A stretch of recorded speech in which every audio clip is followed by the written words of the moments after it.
గౌరవ ముఖ్యమంత్రి నారా చంద్రబాబు నాయుడు గారికి, గౌరవ వర్కింగ్ ప్రెసిడెంట్ నారా లోకేష్ బాబు గారికి, తెలుగుదేశం పార్టీ కుటుంబ సభ్యులకు అందరికీ కూడా ముందుగా నా నమస్కారాలు మీ అందరికీ కూడా తెలియజేసుకుంటూ ఉన్నా. జలం ఉంటేనే జనం, జలం ఉంటేనే ప్రగతి, జలం ఉంటేనే ఉనికి. అందుకే ఏ దేశ చరిత్ర చూసినా కూడా ఎక్కడ జలం ఉంటే అక్కడ నాగరికతలు అభివృద్ధి చెందినటువంటి పరిస్థితి. ఎక్కడ జలం ఉంటే అక్కడే పల్లెల నుంచి పట్టణాల నుంచి మహానగరాలుగా అభివృద్ధి చెందినటువంటి పరిస్థితి.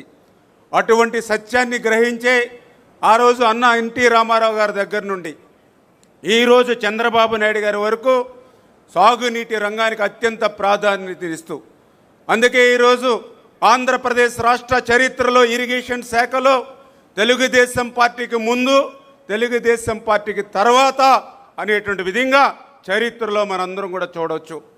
అటువంటి ఇరిగేషన్ శాఖ ఆ రోజు 2024లో కూటమి ప్రభుత్వం అధికారంలోకి వచ్చిన తర్వాత చూస్తే 5 సంవత్సరాల విధ్వంసమైనటువంటి పాలన, మాకు 18,000 కోట్ల బిల్లుల బకాయిల్ని గత ప్రభుత్వం వారసత్వంగా ఇచ్చినటువంటి పరిస్థితి. అటువంటి విధ్వంసకరమైనటువంటి ఆర్థిక సంక్షోభాన్ని తట్టుకుంటూ ఏ ప్రాజెక్ట్ ఎప్పుడు మొదలు పెట్టాలి, ఎప్పుడు పూర్తి చేయాలనేటువంటి లక్ష్యాన్ని చంద్రబాబు నాయుడు గారు నిర్దేశించి అందులో భాగంగా హంద్రీనివా, జీవనాడి రాయలసీమకు అటువంటి హంద్రీనివా గత 5 సంవత్సరాల పాలనలో ఒక్క అడుగు కూడా ముందుకేయకపోతే 2024లో చంద్రబాబు నాయుడు గారు చెప్పారు 2025 కల్లా పూర్తి చేస్తాం ఫస్ట్ ఫేజ్ అని ఇచ్చినటువంటి మాట ప్రకారం 5 సంవత్సరాల్లో చేయలేనటువంటి పనిని ఒక్క సంవత్సరంలో హంద్రీనివాను పూర్తి చేసి 727వ కిలోమీటర్ వరకు కూడా కృష్ణా జలాలను తీసుకెళ్లినటువంటి నాయకుడు నారా చంద్రబాబు నాయుడు గారు. తుంగభద్ర ప్రాజెక్టు రాయలసీమకు అత్యంత కీలకమైనటువంటి ప్రాజెక్టు. అటువంటి తుంగభద్ర గేట్లు ప్రమాదభరితంగా ఉన్నాయని 5 సంవత్సరాలు ఆ రోజు నిపుణులు హెచ్చరిస్తే పట్టనటువంటి ప్రభుత్వం గత ప్రభుత్వం. కానీ ఈ దాని పర్యవసనంగా 2024లో చూసాం 19వ గేటు కొట్టుకుపోతే కర్ణాటక ప్రభుత్వం సైతం చేతులెత్తేస్తే చంద్రబాబు నాయుడు గారు అప్పటికప్పుడు కన్నమనాయుడు గారిని పంపించి వాటర్ ఫ్లో అవుతుండగానే గేటును పునర్నిర్మాణం చేసి 80 టీఎంసీల నీటిని కాపాడడమే కాదు, ఈరోజు మొత్తం 33 గేట్లు కూడా కొత్తవి ఏర్పాటు చేసి రేపు జూన్ నెలలో పాటిల్ గారు కర్ణాటక మన రాష్ట్ర ముఖ్యమంత్రులు ప్రారంభిస్తున్నారనంటే అది రాయలసీమకు ఈ ప్రభుత్వం ఉన్నటువంటి కమిట్మెంటు. శ్రీశైలంలో నీళ్లుంటేనే మరి రాయలసీమకు నీళ్లుంటాయి. అటువంటి శ్రీశైలం ప్లంజిపూలు ప్రమాదభరితంగా ఉంటే 5 సంవత్సరాలు పట్టించుకోవాలా. కానీ ఈ ప్రభుత్వం 203 కోట్లు పెట్టి ఈవేళ శ్రీశైలం మరామతులు పనులు చేస్తూ ఉన్నాం.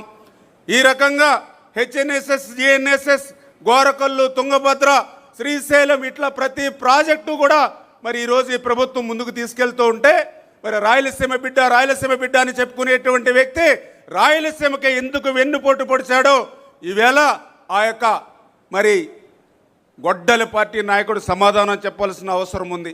పోలవరం 72% పూర్తి చేశారు ఆ రోజు 2019లో. ప్రభుత్వం మారకుండా ఉంటే 2020, 2021కి పూర్తి ఉండేది. కానీ దురదృష్టం ప్రభుత్వం మారింది, పోలవరం విధ్వంసమైంది, డయాఫ్రమల్ ధ్వంసమైంది. పోలవరం ప్రశ్నార్థకం అయిపోయినటువంటి దశలో 2027కి పోలవరం పూర్తి చేస్తామని చంద్రబాబు నాయుడు గారు చెప్పడమే కాదు, ఆ పోలవరానికి విలువైనటువంటి భూములు, ఆస్తులు త్యాగం చేసినటువంటి నిర్వాసితులకు సైతం ఈ 22 నెలల్లో 2,250 కోట్ల రూపాయలకు వాళ్ళకి అందజేశారు. ఆ రోజు 2017లో కూడా 700 కోట్లు ఇచ్చారు. ఈ రోజు నిర్వాసితులు చెప్తూ ఉన్నారు ఈ రోజు చంద్రబాబు ఉండగానే మాకు డబ్బులు వచ్చాయి తప్ప 19, 24, 5 సంవత్సరాల్లో ఒక్క చిల్లి గవ్వ కూడా రాలేదని ఈవేళ నిర్వాసితులు చెప్తున్నటువంటి పరిస్థితి. వెలిగొండ పూర్తవనటువంటి ప్రాజెక్టుని పూర్తయిందని జాతికి అంకితం దగా మోసం చేస్తే ఈరోజు ఈ కూటమి ప్రభుత్వం అటు హెడ్ వర్క్స్ ఏదైతే ఆ యొక్క lining, benching, TBM machine, feeder canal, Nallamala Sagar R&R 900 కోట్లు, ఈ రకంగా 2,500 కోట్ల రూపాయలు ఈ యొక్క 2 సంవత్సరాలనే ఖర్చు పెట్టి రేపు 2026 కల్లా పూర్తి చేసేటువంటి లక్ష్యంతో ఈరోజు చంద్రబాబు నాయుడు గారు పనిచేయడం. పోలవరం లెఫ్ట్ మెయిన్ కెనాల్ ఉంది, 5 సంవత్సరాల్లో ఒక తట్ట మట్టి చేయాల, కానీ ఈ 2 సంవత్సరాల్లోనే 1500 కోట్లు ఖర్చు పెట్టి ఇవాళ పోలవరం లెఫ్ట్ మెయిన్ కెనాల్ ద్వారా ఈ 2026లోనే రేపు ఉత్తరాంధ్రకి అనకాపల్లి వరకు ఇవాళ చంద్రబాబు నాయుడు గారు నీళ్లు తీసుకెళ్తున్నటువంటి పరిస్థితి.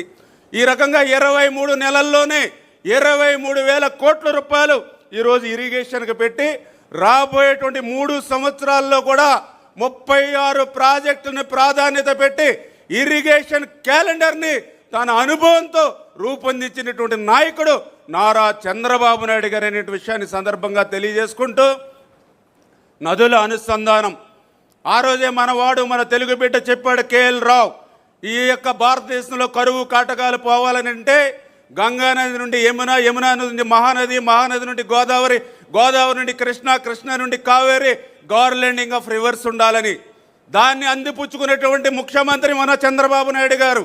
మన ఆంధ్రప్రదేశ్ రాష్ట్రంలో కూడా 5 ప్రధాన నదులు వంశధార, నాగావళి, గోదావరి, కృష్ణ, పెన్నాని అనుసంధానం చేస్తూ అందులో భాగంగానే మొన్న మీరు చూశారు 14-19లో 1300 కోట్ల రూపాయలు పెట్టి ఒక్క సంవత్సరంలోనే పట్టిసీమను పూర్తి చేస్తే 439 టీమ్స్ని 10 సంవత్సరాలు ఇచ్చి 50,000 కోట్ల ఆదాయాన్ని సృష్టించినటువంటి నాయకుడు నారా చంద్రబాబు నాయుడు గారు అనే విషయాన్ని ఈరోజు గోదావరిలో వృధాగా ప్రతి సంవత్సరం 3,000 టీఎంసీల నీరు బంగాళాఖాతంలోకి పోతూ ఉంటే అటువంటి గోదావరి వరద నీరుని గోదావరి నుంచి నల్లమల సాగర్కి భవిష్యత్తులో బనకచెర్లకు తీసుకెళ్లి రాయలసీమని ఒక పచ్చని పైరులా మార్చాలనేటువంటి చంద్రబాబు నాయుడు గారి యొక్క లక్ష్యం. అదేవిధంగా వంశధార, నాగావళి అనుసంధానానికి నేరేడి బ్యారేజ్ నిర్మాణం చేసి ఉత్తరాంధ్రకి కళ సాకారం చేయాలనేటువంటి ఆలోచన. మీరు సంపద సృష్టిస్తే నేను నాశనం చేస్తానని చెప్తూ ఉన్నాడు, మీరు కడితే మేము పడగొడతామని చెప్తూ ఉన్నాడు, మీరు కాపాడితే నేను కడతీరుస్తానని చెప్తూ ఉన్నాడు. ఇటువంటి ఉన్మాదంతో ఉన్నటువంటి గొడ్డలి పార్టీకి ఈ ఆంధ్రప్రదేశ్ రాష్ట్రంలో శాశ్వతంగా సమాధి కట్టి మన ఇరిగేషన్ వ్యవస్థకి రేపు బంగారు భవిష్యత్తు కల్పించాలని ఈ మహానాడు ద్వారా మీ అందరినీ కూడా కోరుకుంటూ ఈ తీర్మానాన్ని బలపరుస్తూ ఉన్నా. Thank you. జై తెలుగుదేశం. నిమ్మల రామానాయుడు గారికి ధన్యవాదాలు తెలియజేసుకుంటూ ఈ తీర్మానాన్ని బలపరచవలసింది